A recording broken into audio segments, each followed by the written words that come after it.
Saya berumur 27 tahun. Suami saya berumur 28 tahun. Kita telah menikah selama 5 tahun. Suatu saat, suami saya pergi ke dokter sendirian untuk melakukan check up. Dia menemukan bahwa dia memiliki penyakit paru-paru, dan dokter berkata bahwa dia hanya memiliki sisa umur 7 tahun.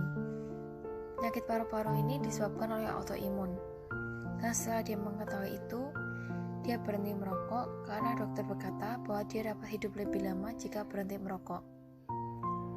Sesampainya di rumah, saya bertanya kepadanya, bagaimana hasil pemeriksaannya? Suami saya menjawab bahwa dia memiliki penyakit paru-paru ringan dan mudah untuk disembuhkan. Dia tidak ingin memberitahukan kepada saya kondisi dia sebenarnya karena tidak ingin saya khawatir. Dan dia tidak pernah memberitahukan kepada saya tentang penyakit yang berbahaya ini selama beberapa tahun kemudian. Hingga pada akhirnya, saat dia di rumah, dia tiba-tiba mengalami sesak nafas dan harus segera dibawa ke rumah sakit. Sesampainya di rumah sakit, dia akhirnya berkata jujur kepada saya bahwa dia memiliki penyakit paru-paru yang berbahaya dan hanya memiliki sisa beberapa tahun lagi. Pada saat saya mendengar hal itu, saya benar-benar kecewa karena dia tidak memberitahukan kepada saya dari awal. Saya merasa kesedihan yang mendalam dan takut jika dia akan pergi. Namun dalam hati saya berpikir dan berharap bahwa dia tidak akan meninggalkan saya secepat itu. Tetapi takdir berkata lain.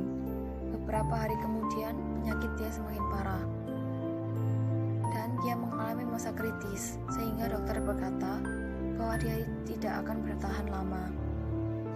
Saya dalam keadaan menangis sedih, tahu bahwa dia tersiksa oleh penyakit ini, dan saya merasa saya harus melapaskan dia dengan ikhlas. Pada menit-menit terakhir masa hidupnya, saya berkata, "Gak apa-apa, saya bakal baik-baik saja. Kamu boleh." Saya ingin berkata, "Kamu boleh pergi," namun dia mengangguk, mengerti seperti apa yang saya maksud. Dan dia akhirnya meninggal dunia.